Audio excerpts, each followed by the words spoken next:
Idagana. Adụkọ boy. Mmemme na-eme nta n'ụlọ n'ezi ọyọ nta. Ọ bụ ihe ọ bụ. Ọ bụ mmemme a na-eme n'ahụ a. Mee ahụ ya bụ mmemme bidoro bifo dara m afụta ụwa. Ndụ na mụ na-eme idie. Eme bifo na-amụta ya anyị wee gbagote ị ga-esi eme. Ịghọtara. Ụlọ ihe a na-eme anyị. Egbo merie. Bifo dara amụma nna m. Nna m emechi merie. Nna kwuru nna. Ya ememe Egba-Eze. A na-eme ahụ a ile. Amụma anyị na-azụ achụ nta akataka. Mba o nwere ka n'ahụ adịghị oyi. Ahụ anyị na-adị n'anya oyi. O nwere ka n'ahụ adịghị oyi.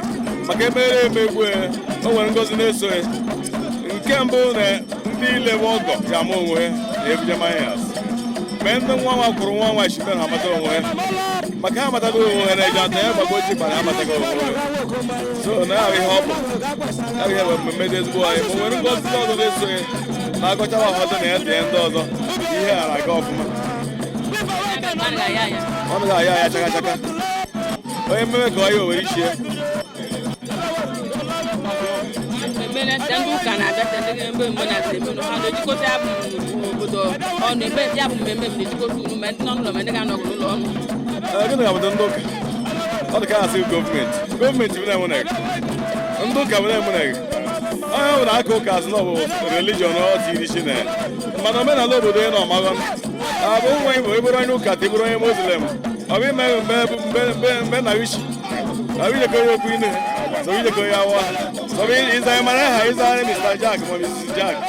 Ọ bụ n'ume ọ bụ nwoke ọ bụrụ ugwu anyị ma ọ meje ma ọ eze ma ọ bụ ukwu eze. So na ọ bụ ihe ọ bụla ọ dị na mmanya ha na. Ihe imere mgbe na m bịara dị iche mere gị ga-adị iche na ndị ọzọ jakwa mala ka ọrịa gị na-ada nwere gị na-ada na ntị.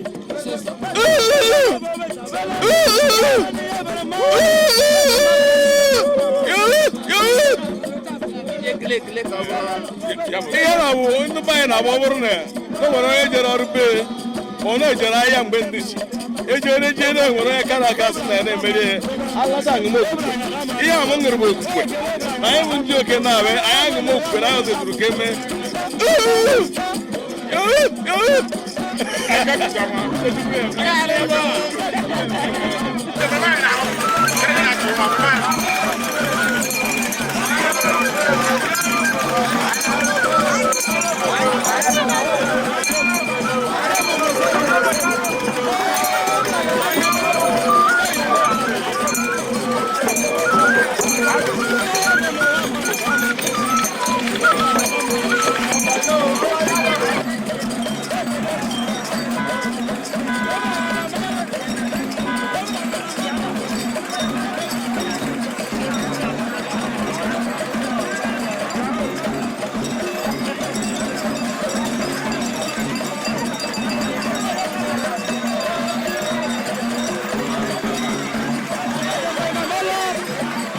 Good evening, sir. Idaga. Ihe ji mara m bụ di m asa ka gị be mara gị.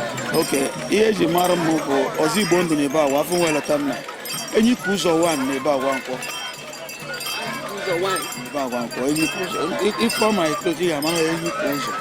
Ọ anyị ka ụzọ ndị ọzọ gaghịrị. Ụmụ na-eme nta enyi ka ụzọ n'onwe nọ na ya bụ mmemme kwado m akwado m otu ndị gị na ya bụ mmemme. Ihe anyị na-eme nta bụ omenala be anyị. Akatakpa Ibagwa nkwọ na-aza ashụ nta. Nta bụ nkwọ Ibagwa ma nta bụ akatakpa anyị na-azụ nkwọ. Iwọcha like this mmadụ jiri nọọ ya gosi na omenala dị sọ na Ibagwa. Ma anyị nwa bụ ndị na-epromote omenala Ibagwa. Esi na omenala be nna gị adịghị ọyị ịkamozi ya eme. Omenala bụ anyị na-eme. Omenala swara ụka. So ihe anyị na-eme nta bụ na nkwọ Ibagwa nta bụ akatakpa na-azụ nta. Ị na-aghọta?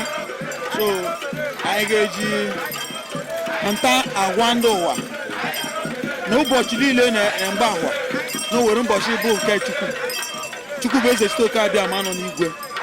Ma nta bụ nke eze Chitoke Abịama bụrụ nke nkwọ Ibagwa. Ya bụ ihe anyị hụrụ na anyị nọ eme omenala laris o nweghị ya na-eme na ya abụghị siri ire oriri nyere mmanya wuru ire kiri ire akata. Thank you very much. Ya na omenala na-eme ntana n'ime ana enwere slogan eji mara anyị nwụcha na gịnị ndị na-esolite nwụcha ka ndị ọgaranya kwete mere we are going back to our roots. Ọ bụ ya bụ omenala na-eme nta. Or this today, we are going back to our roots. Here is our roots now. Kita mari ebido iri shinka. Kita na wa ebido omenala. Ba anyị ebido iri shinka. Ụmụ nwaanyị ebido nwere nsọ. Nwoke ama anwụ n'oge again. Nwoke ọbụla na-eme omenala emechi ike. Ihe ọjọọ anaghị eme ebe. Ihe mara bụ mere eme omenala. Nke mbụ bụ iwu nke Chineke. Ya bụ iwu nke Eze Ibagwa. Akwaliko nke egbule nwane ewele ejekwule nwunye nwane bogo. Egbule onye ya bụ ọ nakata iworo nshiti mmadụ. Anọla mba na-akpa nkata aka esi egbu mmadụ. Anwala nwane gị ruru ụlọ elu esi ka ikuto oge were ụlọ elu ya. Anwala nwa na nwane bogo as my friend is here with me now. Onye anọ debere bụ my good friend. No na-aga n'iru nso ka mmechikwo nke kama m emechi nke promoto nke ma ọ gara n'iru ya bụ iwu nke Eze Ibagwa. Ndị ụka mụtara anya maka emume iwu bifo ndị ụka emume iwu. Anyị na-emaghị ara nwunye mmadụ, anyị na-emaghị egbu nwunye mmadụ ebe anyị, anyị na-emaghị achụ nwa ebe anyị ka anyị chụgbuo ya. Ihe ahụ bụ iwu nke Eze Ibagwa. Ndị ụka bụ amụta wee chenye sign of 10 commandments. O nweghị ihe dị ka 10 commandments. There was 20 commandments before 10 commandments. I'm na-ekwu na ihe ahụ anyị na-achọ ka mmadụ mata. Anyị nwere commandments before churches brought 10 commandments. Wee na-agwa anyị na Chineke sịrị sị mee ka Eze Ibagwa masị marịda. Thank you very much. So ihe anyị na-eme nta bụ omenala. Nta bụ ụbọchị anyị ga-erote asha na azụba anyị. Ekele asha na azụba anyị nọ na-ekenye anyị nri ma ya na-ekete na anyị ego ma ya na-ekenye anyị ọmụmụ. Thank you very much. Ya gwa ndị na-esolite gbasara ya bụ omenala. Ọghọm na-aga ọ bụ na mụ nwa bụ Ikechukwu Egwugwu as a father. Abịa m ama child. Dịkpaghị ekpo m mmiri na abịa m na. I'm a father. Ọghọm na-aga ọ bụ na from my child na ọ gara eme omenala. A ma ebido na ebe m. Akatakpa aba anyị bifo otu eghị ihe oburu ụzọ tụọ onwe n'ụkwara. So m eburu ụzọ bido na myself. I may bruise or gwa my children how to live their life according to the custom and tradition of the community. Ndo obodo banya. So onye ọbụla na-etote ya mata ntọ n'ala obodo ye, mata omenala obodo ye. So ure mkpụrụ ndị nna anyị tọ na anyị bụ na-esole nke ndị ụka gwara anyị, nke ndị ụka na-edu anyị na-eme. Fada sịrị gị ma ọ bụ onye ụka sịrị gị bịa na chọọchị, na irute na chọọchị, dukwuo n'ime ghere ka ya gbaa na gị ọ bụ gị abụ Eze Ibagwa. Confession ihe ga-arụ ala ka anyị na-ejele fa ejuru m na ngwa gị eziokwu. Aha mba ọzọ Igbo ndụ nwa na Ibagwa abụ nwe leta na enyi ikwu ụzọ ihe m na-eme bụ omenala ma m mara ihe dị n'omenala ma m jere ụka bụrụ a good Christian. Aha m bụ Christian Ikechukwu Ezugwu ịhụ na aha m dị very good na church.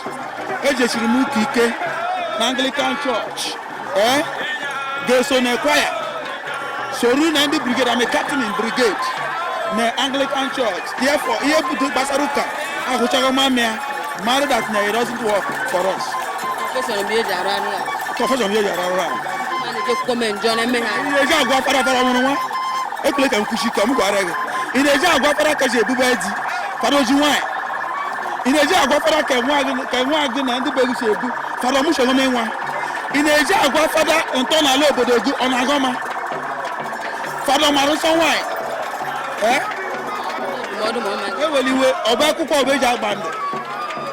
So ijiri akwụkwọ na-ekwu okwu ma m ji ọdịnala ekwu okwu mụ na ha abụghị na ihe m ji eme ihe bụ ọdịnala. Ihe ndị ụka ji eme ihe bụ akwụkwọ. Ihe m na-ede bụ akwụkwọ amanatist I can draw you nseme gị ga na-efe iwu ihe adị na-ekwa m ebe a na midram ihe abụ emume na midram amanatist ịghọtago. So enwere ike chile mkpọ ihe akọ dobe n'ọta ị na-efe not knowing that you are doing bad. And mụnwa ama mme if you go to my temple there is nothing like fetish thing.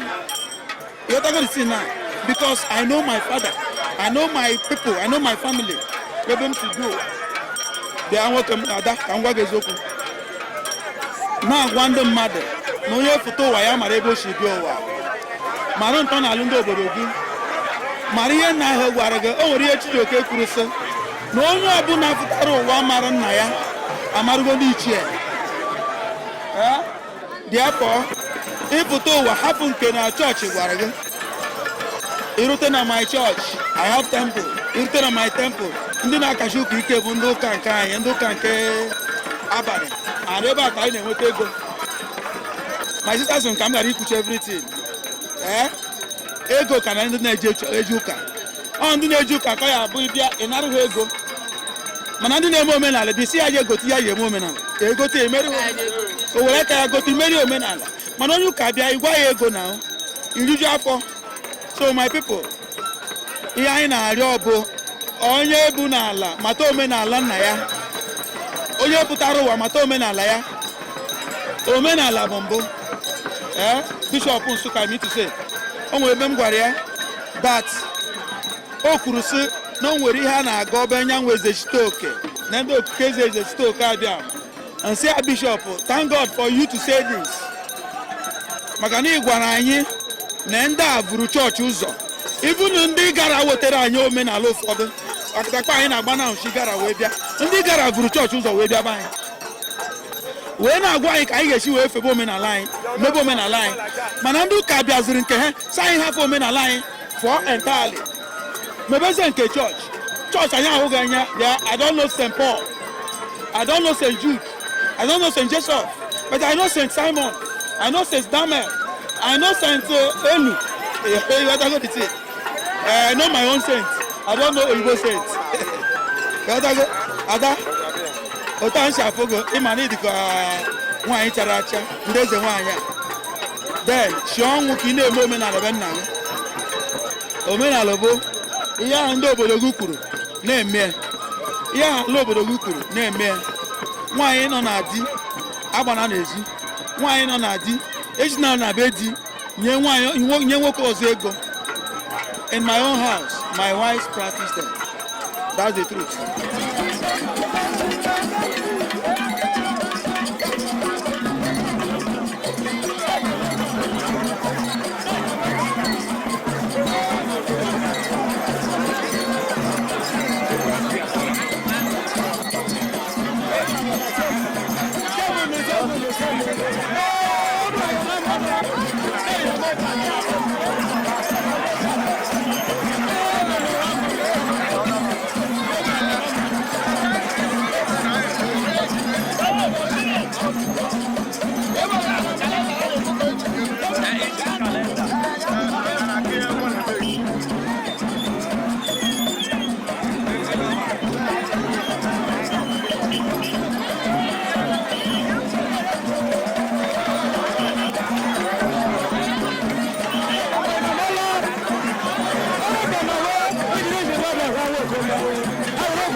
Egba-Eze South Local Government. Igwe His Royal Highness Igwe Emmanuel Rama, Igwe Njoku Autonomous Community, Eze Omegbulebe the second. My father was Eze Omegbulebe the first. So I'm Eze Omegbulebe the second. Of Akwebi Kingdom. So I just asked my wife. Everyone asked me to go ledger. Today, women are getting back no ledger. I didn't mention who carry I'm a boy, I make confession. I'm a Catholic. I will tell you, I will tell you that to Shinana. Oh, my, so I had to Shinana.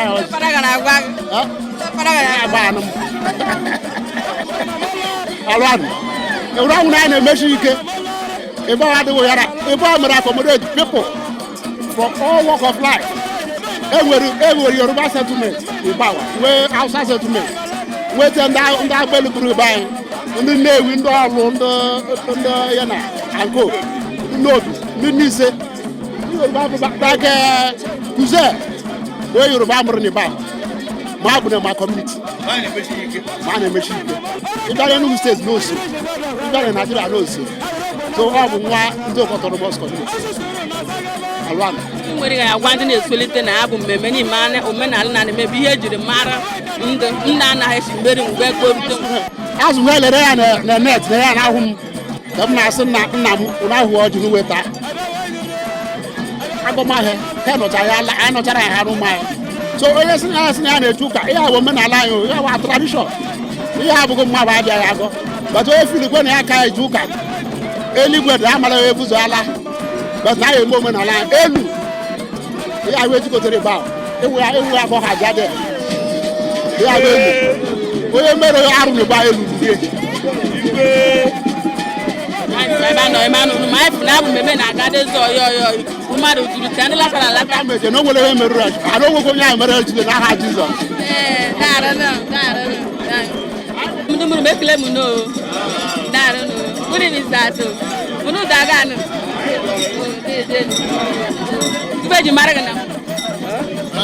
Ihe ji mara m bụ Chief Eziokwu Ndụ of Akwebi Kingdom. Yes. Anyị bịara nkwọ Akatakpa ashwa na azụ ugboro na mgba. Ya bụ nkwọ na ile menye ọshwa na ya bụ nkwọ na akachacha nkwọ niile na-eyi.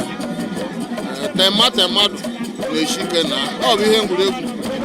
Ma ndị nna nna kwuru nna na ndị mmeri ya mana ya mana anyị ka nọ na nzọgụkwụ ihe tọrọ n'ala. Maka ndị be anyị wara gara asị na ya gara nwụ ọnwụ mana eke anọ n'ihu ma abụ ha kwụchiri akwụchi anyị ga na-egwuri ile manya ọchụ ate ndị oyibo ote nnu ọ dịghị anya anyị ụka ala abụghị gọma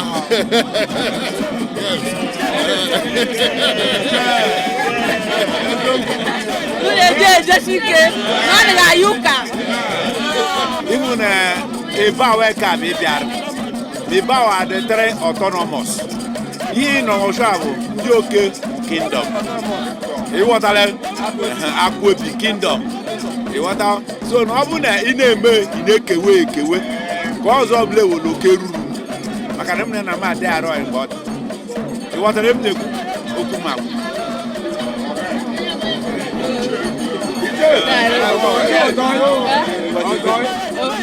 Daniel Okuro. Na bia na mmemme ni na-eme nta.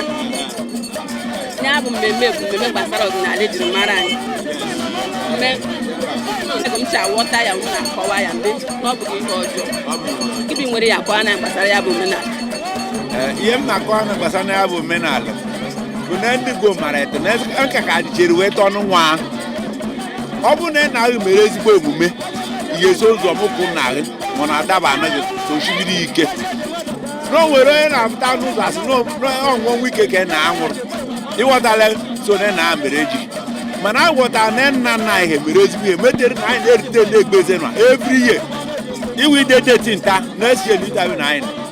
ma a na emu yara al no bu ndu wa na eju ka na pa anyu yara al na shi o wa de ka anyu yara al she me so won ma shi ni uje ya AKATAKPA ti because na chukwu bi a biara go show ike yo melu Ibawa yo ma ko lo la sadu si agba Ibawa agada ani mo na so gba Ibawa agada no do na bata okwu na wota so igwe nke ai bụ igwe Epito Rama igwe nwa Peter Akwebi Kingdom nwa Peter Rama Emmanuel Rama so ọ bụ ya bụ eze second ọ bụ ya bụ obere dị igwe dị mana udo na-ewete n'Ibawa dị too much chekwumeche chiri igwe ị na-anụ yara ala o edego na 3 years echiri 4 years echiri igwe na yara ala apụchi ịghọta ka anyị si agwa so metere ngwa okwu mgbe ngwarịsị kewere gị ma mbi na-eje maka na ha dị na ndị yara ala anyị nọ n'ọnụ ụzọ ijekọsi ka abata na abị na akpa igbo ịghọta ọgwụ si n'ọnụ anyị nwere ebe anyị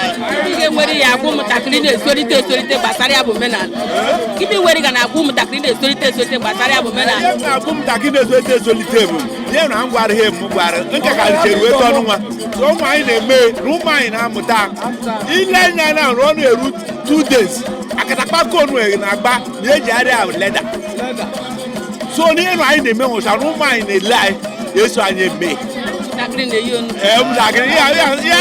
N'Ibawa bụ oke obodo Chukwu goziri anyị nwere nze nwa ọzọ ihe niile chọkọle ndụ n'Ibawa ịhụ ụbọchị m bịara Ibawa goshiwada anyị Ibawa mụrụ oke ụmụ anya anyị nke nta karịrị ma ekpere anyị gboo bụ na aka izu akarị izu akwa ọbịa bịa jejikọ akarị ahụ nwa daalụ eji mara m bụ ịha m n'onwe m bụ Princess Chinwendu Ogbonna nwa late Igwe-Eze Ibagwa of Ibagwa Aka. Yes. And I'm the current deputy mayor of Egba-Eze local government. Ala. Ano m na-egedegede ya. Ị bịara aga n'ebe anyị. Ala o. Thank you ma. Eje. Ndị nwere mmemme unu na-eme nta na aga ndere unu eke Egba-Eze. Mmadụ juru esigbechi da nlata tele ya bụ mmemme ju na a na-akụwanụ m na ya bụ na-abịa na mmemme chime na nke nta dị iche gịnị nwere ya akụwa na ya bụ Egba na gị shapụga dị Egba na agaga. Ihe na-eme nta bụ Egba-Eze. Egba-Eze ka ndị Ibagwa Christmas. Mgbe ịnọle megị bụ onye Ibagwa Aka ma ọnwa esheme ị ga na-eleje n'ọnwa na-ejekọ ebe Egba na mgbe ịnọle niile na-eselebreti ihe na-ehụrụ ọnwa na ọnwa eshe ya were nwa na-eri Egba ị na Abuja o ị nọ Lagos o ndị n'obodo oyibo na-alatacha ọ bịa na-eme once in a year so ya na-eme nta bụ ihe ndị nna anyị megotegomere anyị ga na-eto their part eme ka ekwesịrị mụ na onwe mgbe onye Ibagwa ma alụfụ mego hụ mmanụ m na-etugoro ma be nta ekiri AKATAKPA aka mara gị esi je mee gị achọrọ m ka m hụ ya n'anya ka esi eme n'ihe a na-eme bụ ihe egwuregwu ihe kọlchọ yazi omenala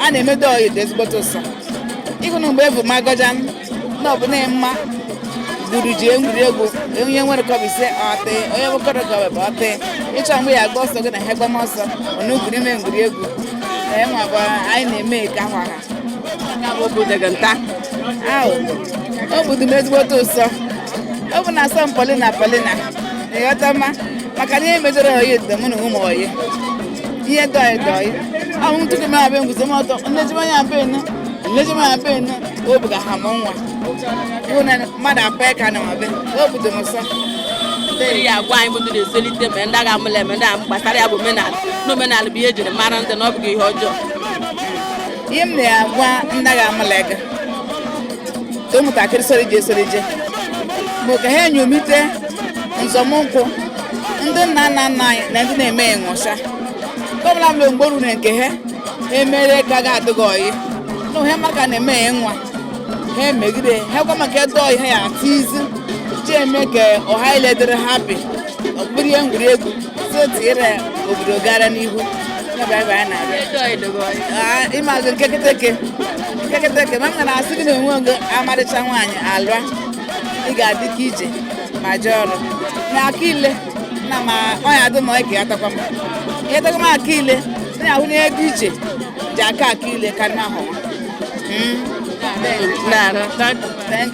ejiri ama mba taa chara n'Ibagwa igwe ata chara n'Ibagwa mgbe m Sylvester Eze ya bụ ejiri ama anyị nọ be gị nta gbasara mmemme a na-eme nta bụ ya bụ Egba-Eze anyị sị ma anyị nọ ime anụnụ gị bigoro ya ka ọ na gbasara ya bụ Egba na nọ na-agado ụgbọ ọyọyọ ihu eleke mmadụ jiri egwuri ihe nọ bụ ihe ụyọ ọ bụ omenala na ọ bụghị ọgụgụ mma iwu ka anyị na-egwuri n'onwe anyị be ndị ụka na-abe be ndị na-eme omenala na-abe ma onye egwu ma mara igwe ị na-ada ịba ndị ụka na-eri ma ndị ilo ma ọ na ọ bụ sọsọ ndị ụka bụ ibu n'igwe ya na ihe anyị na-eme nta bụ ihe Ibagwa niile na-emechita awa watara Ibagwa ka Egba-Eze Ibagwa bụ ebe anyị na-eri akwa niile anyị na-eri akwa Egba-Eze na akwa niile anyị wefutele nkwụ ikpeazụ ụbọchị anyị eme ka mma anyị wee zụma nkwụ lara iwule na-enya na mmadụ juru mmemme na ije n'onwoke ma o nweghị problem n'ọba anyị gwuru igbo nwa anyị lara echile na ha agba bụ ochie ka egba ma na-echere ha na-agbakwado ọzọ ya ihe na anyị na-eme ihe m na-agwa ndị na-ezolite o bụ na ndị be si na omenala mụrụ ndị ọga omenala ga-adịgide ka ịghọta na ihe dị iche dị na omenala abụghị ọgụgụ ọma dị iche ọma bụ ihe dị na religion nke ibelivu like m onye na-agwa gị okwu be Catholic to the core ana m aga ọma mgbe m bịara ka m gwuru ime na ihe na ọ bụ omenala Ibagwa ịghọtara ndị na-esolite onye gbatara mara isi na ọgụgụ ọma kaghọghị gọọrọ isi na ojiji ụka kaghọghị jere ụka maka na enwere freedom of worship na Nigeria whatever one you want to do go ahead nke ile mere kaghọghị na-abakiri gị soro ha lọb na nke m na ndị ọzọ nọchabe anyị bụ ndị ụka ma anyị bịara ka anyị meme omenala Ibagwa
Nunu n'ezi oyo ya nwere na-egba na mbụ mgbu na-eme nta na genere ba Egba-Eze abasị ma ba nọ ịma n'unu abụghị m onye Ibagwa abụghị m onye Ibagwa na ma nọ ịnụ na-egba na-eme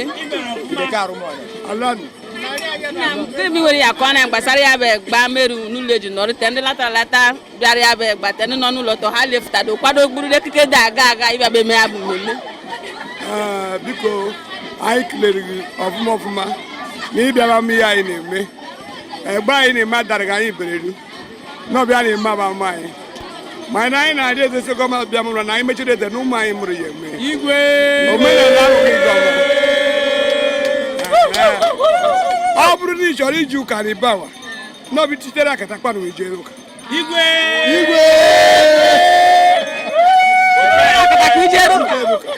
eke mụzighị na ya echideghị Akatakpa na ikwu asị mana anyị mechiri ga-abụ ụkọchukwu te onwe ha ya bụ ma ụwa dịrọ ihe ada dị m bere ha onye kpara gị shi na ọkọ kpama m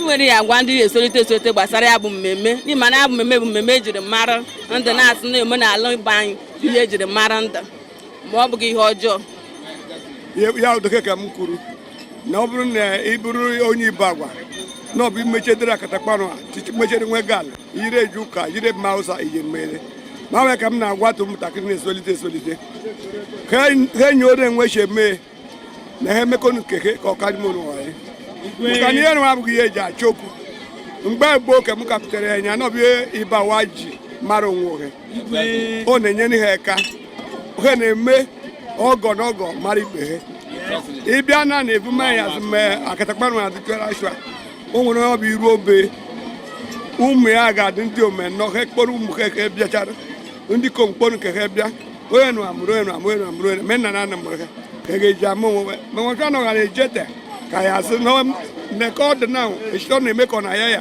na nwa na-enwere ike ile nwa ma ọ maghị mana ọ bụrụ mgbe ọ bụ na o nweghị ihe eme asịrị na akwa gbara n'ihi amarịrị nwa na-ego ma o nwere ka ọ na-abịa laik nwa m bụ Benue ọha na-echiri m ike njebe ọgọ nkọkọ m bịa anyị kọwata onwe anyị mgbe ọ nọga ka mgbe m nọ nsogide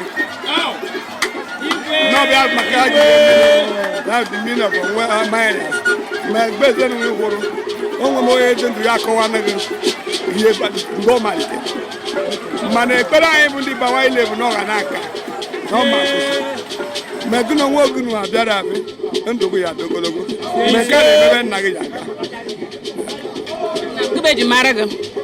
ihe eji mara m bụ na m bụ abụ m chief igwe SOS mụ bụ igwe let n'uburu Ibagwa ka ma anyị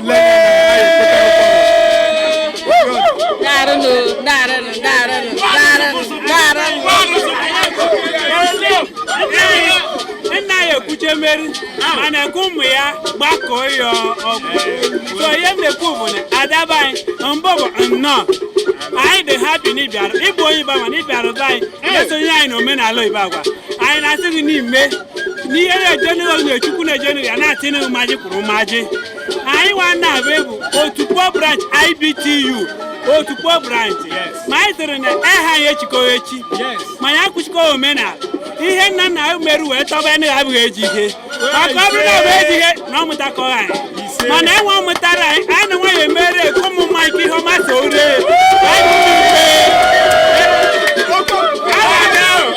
ụmụ abịaghị na-ekwu okwu bụ Akụdịma n'ikorobịa 1 na-echeza m Ibagwa aka na Nsụka.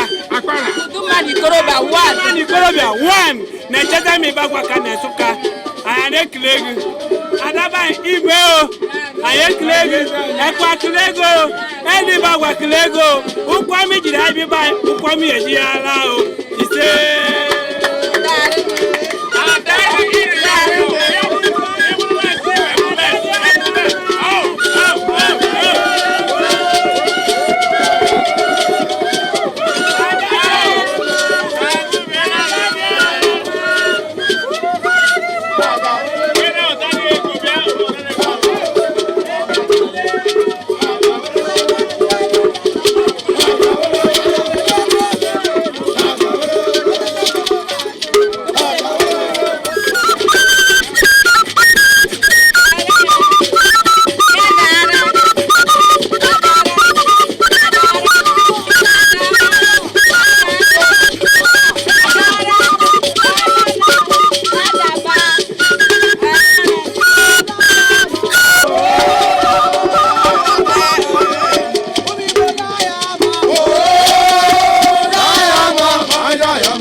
Magaba, Ekakpala no Magaba, Jai Ele,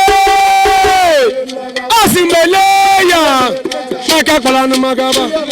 Oh, we get to go for Kwanu. Oh, we go for Geleli. Iyan no speaking one. Oh, we play no Magaba.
This guy they follow me. Ogene, like when you talk of Ogene, today I don't jam you one on one.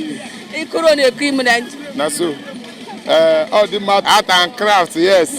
It's what a celebrity. I marry online, but I forgot me offline today. So obviously what you do? You married? You married? Ezego Ogene. Ezego Ogene. Ezego do bunch. I na koko do bunch. Oh ya kai na. Thank you very much. Nice meeting you today. Thank you very much. It's all right.